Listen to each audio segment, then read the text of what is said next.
Avez-vous déjà songé, en regardant les célèbres photographies de phares au milieu d'un océan déchaîné, à ce que vous voyez exactement?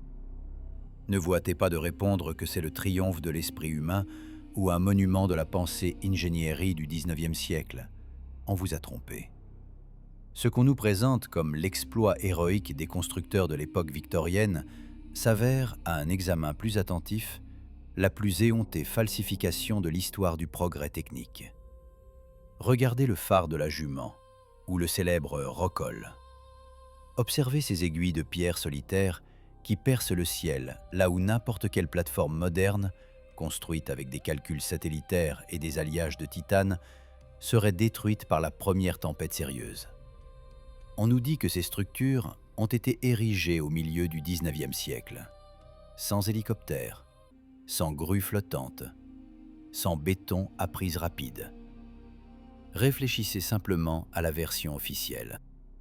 Un groupe d'ouvriers sur des chaloupes à rames s'approche d'un rocher qui émerge de l'eau de quelques mètres et construit une tour de 50 mètres de haut, résistant au choc de vagues pesant des centaines de tonnes.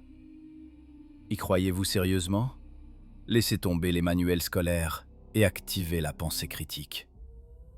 Nous sommes au point où l'histoire officielle se heurte aux lois de la physique et de la logistique. Et la physique n'est clairement pas du côté des historiens. Prenons par exemple le phare Armen en France, que les gardiens eux-mêmes appelaient l'enfer des enfers. Les sources officielles affirment que la construction a commencé en 1867. On nous raconte l'histoire touchante de comment les courageux Bretons débarquaient sur les rochers glissants pendant la marée basse. Savez-vous combien de temps ils avaient?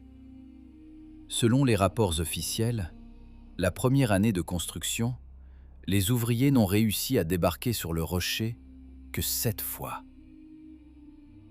7 fois par an, et y passer au total 8 heures. En 8 heures de travail par an, ils auraient percé des trous pour les fondations dans le granit, plus dur que l'acier. Avez-vous déjà essayé de percer du granit mouillé avec une perceuse manuelle, debout jusqu'à la ceinture dans l'eau glacée, quand à chaque seconde, vous pouvez être emporté par l'océan? Ce n'est pas seulement difficile, c'est physiologiquement impossible. Mais les historiens insistent, ils l'ont fait. C'est ici que commence le plus intéressant. Si vous ouvrez les devis de construction et les journaux de l'époque, vous découvrirez des incohérences étranges. Les volumes de matériaux nécessaires pour ériger une telle tour se chiffrent en milliers de tonnes de granit et de ciment. Comment, dites-moi, peut-on livrer des milliers de tonnes de granit sur un rocher isolé au milieu de l'Atlantique avec des voiliers en bois à voile? Nous parlons du XIXe siècle. Aucun système de positionnement dynamique des navires n'existait. Toute tentative d'approcher les rochers à distance de déchargement d'une lourde cargaison dans les conditions de houle constante propres à ces latitudes se serait soldée par le navire tout simplement écrasé contre les pierres. Mais les phares se dressent. Ils se dressent là où même aujourd'hui la construction requérait des investissements de milliards et des technologies uniques, accessible à peine à une paire de corporations dans le monde. Et on nous demande de croire que cela a été fait par des pêcheurs avec des pioches et des pelles. Il y a encore un point sur lequel les guides touristiques se taisent inexplicablement. Les fondations. Tout ingénieur du génie civil vous dira que le béton hydrotechnique ne peut pas prise si les vagues le recouvrent constamment. Pour construire la base d'un phare au niveau de l'eau ou en dessous, il faut un caisson ou une plateforme totalement sèche pendant une longue période. La version officielle affirme « Ils ont utilisé du ciment à prise rapide ». Au milieu du XIXe siècle, sérieusement, les technologies de l'époque permettaient à peine de construire des ouvrages portuaires de qualité dans des havres calmes. Et ici, il s'agit d'un environnement salin agressif et de vibrations constantes dues au choc des vagues. L'eau salée ronge les liants de cette époque en quelques saisons. Mais ces phares se dressent depuis plus d'un siècle et demi, et leur maçonnerie paraît monolithique, comme si elle avait été fondue plutôt que assemblée de blocs séparés. Cela suggère des technologies de traitement de la pierre tout à fait différentes. Des technologies que nous avons perdues ou qu'on nous a interdit d'utiliser. Examinez les photographies du phare de Bell Rock. C'est le plus ancien des phares sur plateau conservés. Sa construction date du début du XIXe siècle. Les historiens proclament fièrement que c'est une merveille du monde.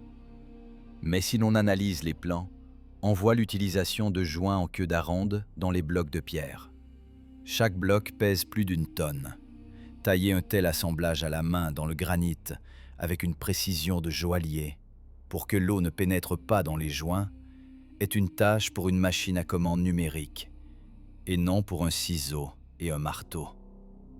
Et surtout, pourquoi de telles complications? Pourquoi une résistance aussi excessive si, selon la version officielle, le phare n'est qu'un simple signal de navigation? Et si ce n'était pas des phares du tout? Et si leur véritable destination était tout autre? Et que les lanternes au sommet n'y ont été allumées que plus tard, quand les nouveaux maîtres du monde sont arrivés sur les ruines d'une civilisation passée et ont adapté les gigantesques structures survivantes à leurs besoins.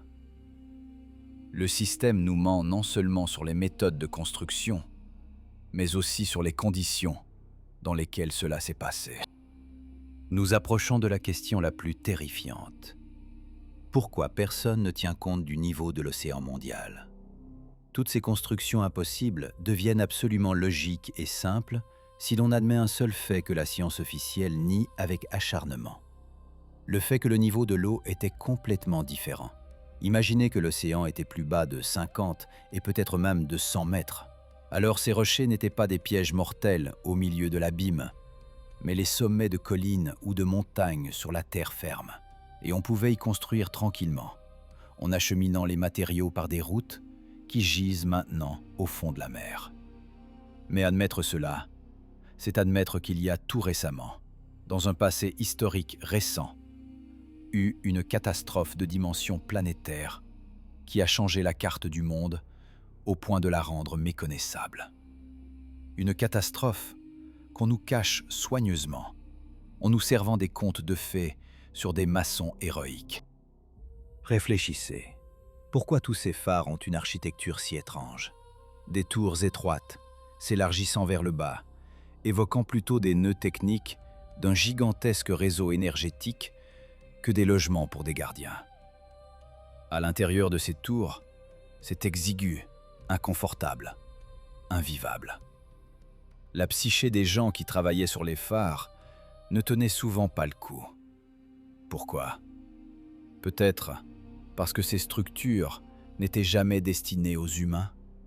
Leur forme, leur emplacement, leur incroyable solidité indiquent qu'il s'agissait de nœuds d'un système unique, construit par une civilisation avancée à l'époque où la géographie de la Terre était différente. Et puis l'eau est venue. Le déluge est arrivé, qui a emporté les villes, les routes et les usines, ne laissant émerger au-dessus de la surface que les sommets des constructions les plus hautes et les plus solides. Et ces sommets, nous les appelons maintenant des phares. L'histoire officielle crade de toutes parts quand nous commençons à confronter les dates et les faits. On nous parle d'un boom de la construction de phares au milieu du XIXe siècle. C'est précisément à cette époque qu'on prétend que des milliers d'objets les plus complexes sont construits dans le monde entier. D'où venaient les ressources? D'où venaient les cadres qualifiés après, comme on nous le dit, les guerres napoléoniennes dévastatrices et une série de révolutions? La statistique de la population de l'époque ne colle pas avec les volumes de construction.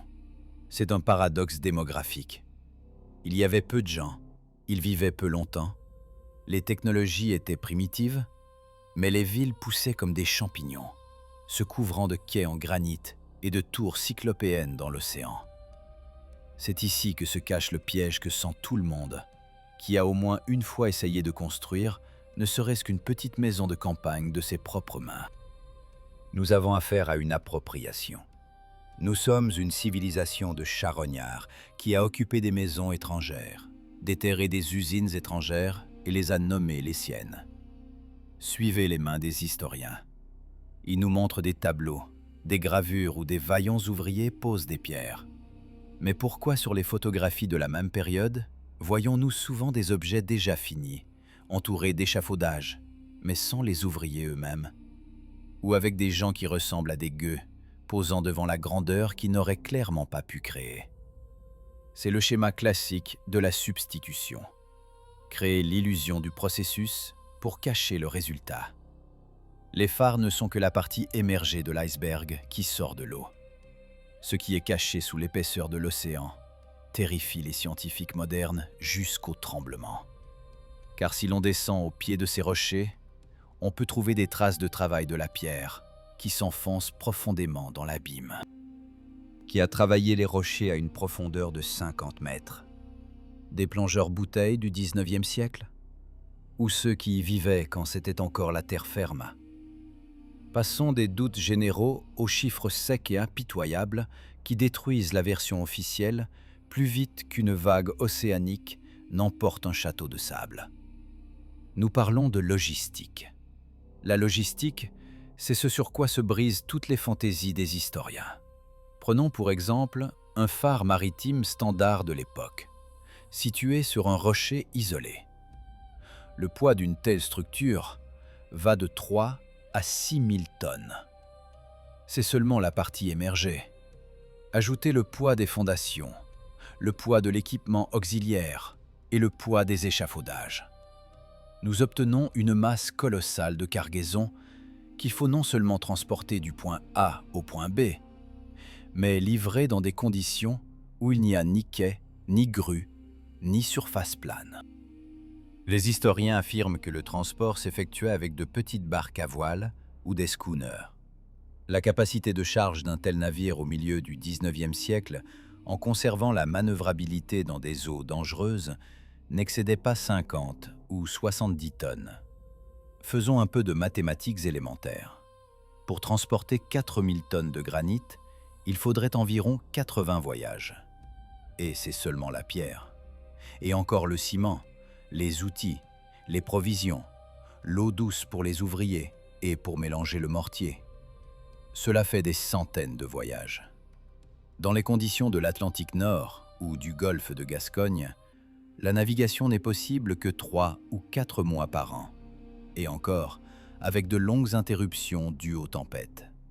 Les rapports officiels indiquent que certains phares ont été érigés en 3 ou 4 ans.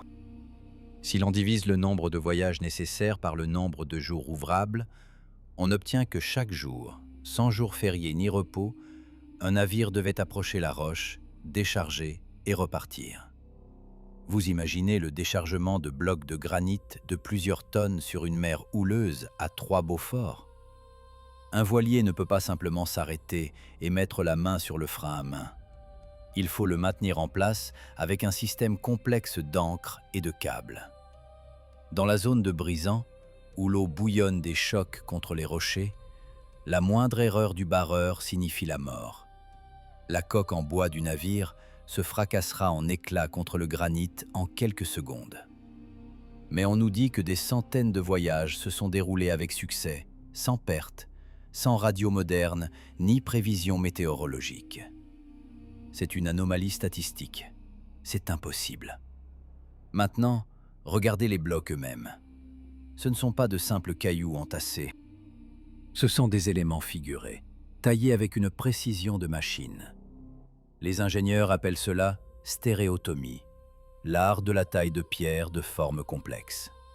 Les blocs des phares ont souvent un système tenon-mortaise, non seulement dans le plan horizontal, mais aussi vertical. Ils s'emboîtent les uns dans les autres, comme les pièces d'un gigantesque puzzle tridimensionnel. Réaliser un tel ajustement sur la rive est déjà difficile. Le faire dans la carrière, puis espérer qu'à l'assemblage sur la roche chancelante, sous une douche glacée, tout s'ajuste au millimètre près, c'est de la folie.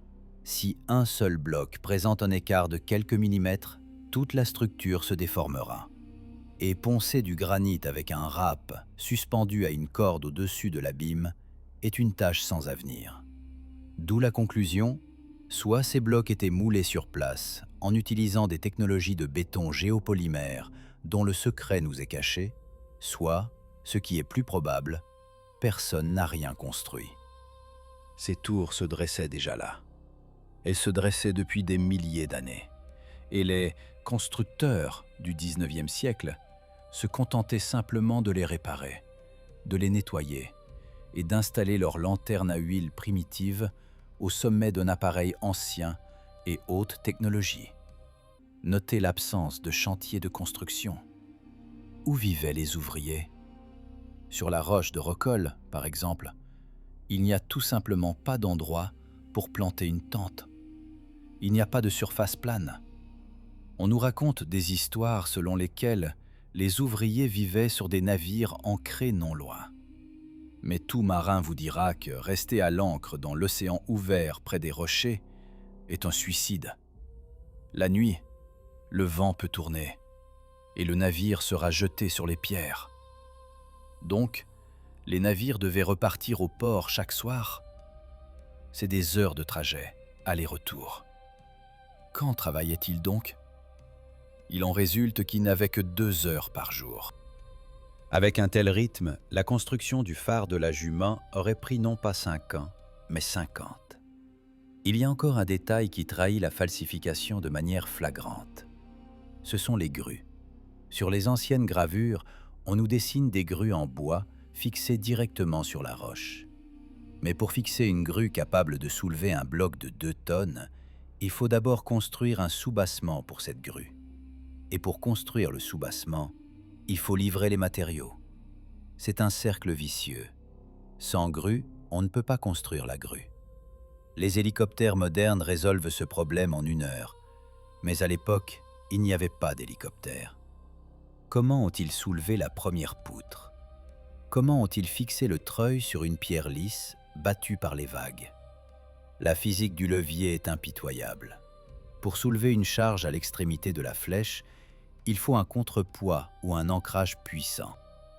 Dans le granit, sans perceuse et ancrage chimique, créer un point d'appui fiable pour une lourde grue est pratiquement irréalisable dans le temps imparti par la version officielle.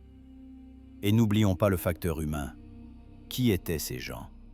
On nous parle de simples maçons, mais travailler à une telle hauteur, dans des conditions de stress constant et d'isolement, exige une préparation au niveau des forces spéciales ou des astronautes. La mortalité aurait dû être colossale. Les gens auraient dû être emportés par les vagues, mourir d'hypothermie et de blessures. Mais dans les documents officiels, silence. Quelques morts seulement. Cela ressemble à un rapport de pique-nique, et non à la construction du siècle en enfer. Ou bien les documents sont falsifiés pour cacher une mort massive d'esclaves, ou bien il n'y a pas eu de construction du tout. Nous nous heurtons au fait que le niveau de technologie du XIXe siècle ne correspond absolument pas à la complexité des objets qui lui sont attribués. C'est comme si on nous disait que les pyramides égyptiennes ont été construites par des paysans avec des scies en cuivre. Seulement, dans le cas des phares, la situation est encore plus absurde, parce que les pyramides sont sur terre ferme, tandis que les phares sont dans un environnement agressif et mortel. Nous voyons le résultat du travail d'une civilisation qui nous surpassait dans la compréhension des matériaux et de la résistance des matériaux. D'une civilisation qui pouvait se permettre de construire des structures monumentales, là où nous, aujourd'hui, craignons même de naviguer. Mais pourquoi? Pourquoi quelqu'un dans la haute antiquité avait-il besoin de placer ses aiguilles tout autour du périmètre des continents? Si l'on accepte la théorie d'un niveau d'eau bas, le tableau commence à s'éclaircir. Ce ne sont pas des signes de navigation pour les navires. Ce sont des repères géodésiques, ou peut-être des nœuds d'électricité atmosphérique. Regardez la forme de la lentille de Fresnel. C'est le dispositif optique le plus complexe qui est apparu soudainement, de nulle part, immédiatement dans sa forme parfaite et achevée. La technologie de traitement du verre d'une telle pureté et d'une courbure si complexe à l'échelle industrielle au début du XIXe siècle soulève autant de questions que les blocs de granit. Ouvrez de vieilles cartes. Non, pas celles qui pendent dans le cabinet de géographie, mais les véritables portulans de navigation du XVIe et du XVIIe siècle, qui ont miraculeusement survécu dans des collections privées et des archives fermées. Si vous les superposez aux images satellites modernes, un frisson glacé vous parcourra. La ligne de côte y paraît complètement différente. Là où aujourd'hui déferlent les vagues de l'Atlantique, les anciennes cartes indiquent des villes, des routes et des forteresses en étoiles. Ces mêmes rochers où nichent aujourd'hui des phares solitaires sont marqués comme des sommets de collines ou des tours de guet aux abords de grands établissements terrestres. Cela change tout, absolument tout. Nous approchons du moment clé de notre enquête, que la science officielle tente d'ensevelir sous des termes sur l'imprécision de la cartographie ancienne. On nous dit que les navigateurs médiévaux ne savaient pas dessiner des cartes, qu'ils se trompaient de centaines de kilomètres. Croyez-vous que des gens capables de traverser les océans à la voile ne pouvaient distinguer une île d'un banc de sable et la terre ferme de la mer? C'est un mensonge destiné à cacher la catastrophe. La vérité est que le niveau de l'océan mondial s'est élevé, et cela ne s'est pas produit il y a des millions d'années, mais très récemment, à l'échelle historique. Littéralement, hier. Examinez les fondations des phares du point de vue de l'hydrographie. Les études modernes du fond marin, autour d'objets tels que le phare d'Eddystone ou de Bishop Rock, révèlent d'étranges anomalies. Les sondares dessinent des images que les géologues qualifient de formations naturelles. Mais tout architecte y verra des ruines. Du pied des rochers, sur lesquels se dressent les phares, partent souvent de longues crêtes droites, qui rappellent étonnamment des routes submergées ou des vestiges de remparts. Officiellement, cela s'explique par des failles géologiques. Mais la nature ne construit pas de lignes droites et d'angles droits. Nous voyons les restes d'une infrastructure engloutie.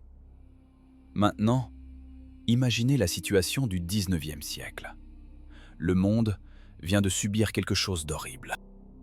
Un cataclysme global, un déluge, une pluie d'argile, appelez cela comme vous voulez. L'eau s'est élevée, engloutissant les plaines côtières. Les survivants, notre civilisation à nous, réinvestissent ce monde changé.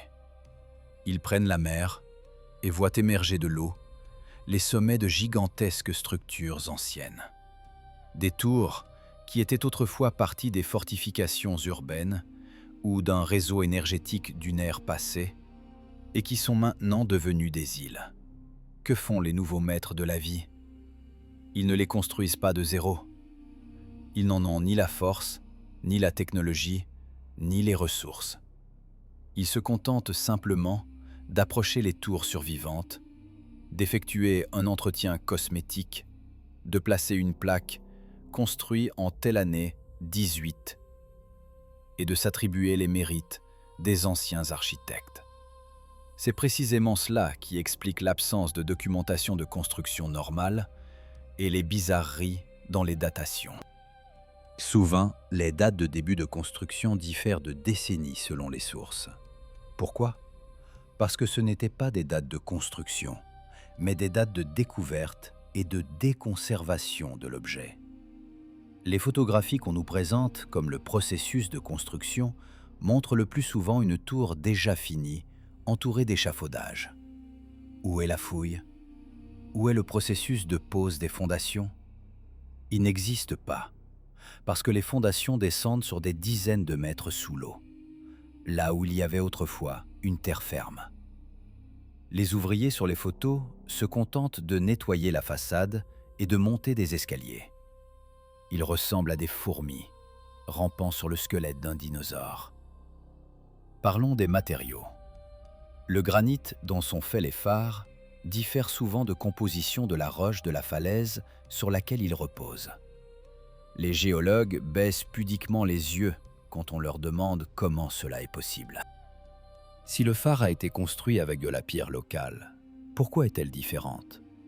Et si la pierre a été transportée sur des centaines de milles, pourquoi alors qu'il y a une falaise entière sous les pieds? La réponse est simple, c'est de la pierre artificielle. Un béton géopolymère de qualité suprême que l'ancienne civilisation produisait à l'échelle industrielle. Il pouvait couler ses tours de manière monolithique, couche par couche, directement sur place. Cela explique l'absence de joints, l'incroyable solidité et la géométrie complexe des blocs. Nous, en tombant sur ces technologies, n'arrivons toujours pas à reproduire leurs recettes, en les appelant simplement du granit. Il existe encore un aspect dont on a l'habitude de taire.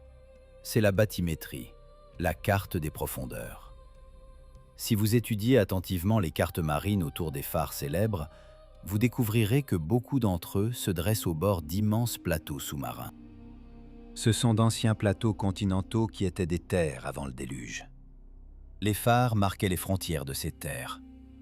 Ils n'étaient pas des signes de navigation pour les navires, mais des marqueurs géodésiques, des bornes frontalières ou des relais, placés sur des hauteurs. Quand l'eau est venue, elle a recouvert les plaines, mais n'a pas pu cacher ces immenses aiguilles. Les historiens tentent de nous convaincre que dans une époque où à Londres les gens mouraient du choléra par manque d'égout et où le principal moyen de transport était le cheval, le gouvernement dépensait des budgets colossaux pour construire des palais pour lanternes au milieu de l'océan. Pourquoi un tel luxe? Pourquoi faire des portails d'entrée aux phares en forme d'arches antiques avec colonnes? Qui appréciera cette architecture au milieu de la tempête? Les poissons? Ce luxe architectural trahit l'origine véritable des objets. Ils étaient construits comme partie d'ensembles majestueux, destinés aux yeux des gens vivant dans les villes autour de ces tours. Des villes qui dorment maintenant, sous l'épaisseur de vases et de sable. Rappelez-vous les légendes des terres submergées, Atlantide, Lémurie, Kitesgrad, Lyonesse. Le folklore de tous les peuples du monde garde la mémoire de la mer qui a englouti la terre ferme. Les phares sont les seuls témoignages matériels qui nous restent en surface. Ils se dressent comme des monuments funéraires d'une civilisation disparue. Et quand le gardien de phare du XIXe siècle allumait la lampe, il activait, sans le savoir, un nœud survivant d'un système étranger. Nous devons aussi poser la question de ce qui se trouve sous les phares. Dans certains anciens rapports, on mentionne des caves et des tunnels s'enfonçant profondément dans la roche. À quoi sert une cave profonde à un phare? Stocker du kérosène? Mais l'humidité y est telle que tout métal rouillera. Et si ces puits menaient à des communications souterraines, reliant ces objets en un réseau unique encore avant qu'ils deviennent des îles? Les chercheurs enthousiastes modernes qui tentent de scanner les bases des phares avec des géoradars se heurtent au fait que leur équipement devient simplement fou ou montre la présence de vides de forme géométrique régulière profondément dans la masse de la roche. Maintenant que nous avons compris que les bâtiments des phares eux-mêmes sont des constructions anciennes, antédiluviennes, il est temps de regarder à l'intérieur. Et ce que nous y trouverons détruira définitivement le mythe de la primitivité du XIXe siècle. Il s'agira de technologies que la science officielle appelle simplement des solutions d'ingénierie géniale. Mais tout physicien, s'il est honnête, les qualifiera d'anachronismes impossibles. Le secret principal est caché au cœur même du phare, dans son mécanisme de rotation et son système optique. Avez-vous déjà entendu parler de bain de mercure? L'histoire officielle affirme que pour la rotation fluide de la lentille géante, dont le poids pouvait atteindre plusieurs tonnes, les ingénieurs du XIXe siècle ont inventé de la placer dans une cuve remplie de mercure liquide. Cela réduirait prétendument le frottement presque à zéro. Ça semble logique? Seulement pour ceux qui n'ont jamais travaillé avec des métaux dangereux. Nous parlons de tonnes de mercure. Au phare du Cap, par exemple, on a utilisé des centaines de litres de ce métal liquide toxique. Imaginez la scène. Un navire en bois, une tempête et des dockers qui traînent sur la roche des barils de mercure. Un seul mouvement maladroit et le métal répandu empoisonnerait toute vie autour pendant des décennies. Mais on nous dit que c'était une pratique standard. Cependant, pourquoi de telles complications? Des roulements à billes ordinaires, même primitifs, auraient pu assurer la rotation. Pourquoi utiliser un matériau rare, follement cher et mortellement dangereux? La réponse réside dans les propriétés physiques du mercure, dont les musées se gardent bien de parler. Le mercure n'est pas simplement un lubrifiant. Dans les anciens textes, dans les Vimanas indiens, le mercure est décrit comme un élément clé des moteurs et des générateurs d'énergie. C'est un conducteur idéal, capable d'interagir avec les champs électromagnétiques. Si vous mettez du mercure en rotation dans un circuit fermé, vous obtenez un effet vortex puissant, capable de générer de l'énergie ou de créer des champs antigravitationnels. Les phares ne sont pas des lanternes, ce sont des générateurs. Les bains de mercure sous les lentilles n'étaient pas là pour réduire le frottement, mais pour créer un champ plasmique en rotation. La structure même du phare est une gigantesque bobine d'inductance. La tour de pierre, souvent armée de métal, se dresse dans l'eau salée, qui est un excellent électrolyte. C'est un schéma prêt à l'emploi pour collecter l'électricité atmosphérique. Cette énergie de l'éther même que Nikola Tesla a tenté de redécouvrir plus tard et pour laquelle on l'a effacée de l'histoire. Les phares étaient des nœuds de transmission d'énergie sans fil. Ils n'émettaient pas de lumière, ils irradiaient de l'énergie, alimentant ces mêmes forteresses étoilées et villes dont nous trouvons les ruines partout dans le monde. Rappelez-vous les histoires de folie des gardiens de phares. La littérature et le cinéma romantiquent cela, attribuant tout à la solitude et au bruit des vagues. Mais les symptômes décrits par les médecins de l'époque, chute de cheveux, hallucinations, tremblements, désintégration de la personnalité, sont le tableau classique d'un empoisonnement grave aux vapeurs de mercure et d'exposition à de puissants champs électromagnétiques. Les gardiens perlaient la raison non pas par ennui. Ils mouraient de radiation et de toxines, émanant encore des systèmes anciens endommagés, mais toujours actifs. Ils vivaient à l'intérieur d'un réacteur en fonctionnement, en essayant de le chauffer avec du bois et du charbon. La science officielle ignore soigneusement le fait que de nombreux phares étaient équipés de systèmes de ventilation des plus complexes, totalement inutiles pour évacuer la fumée d'une seule lampe.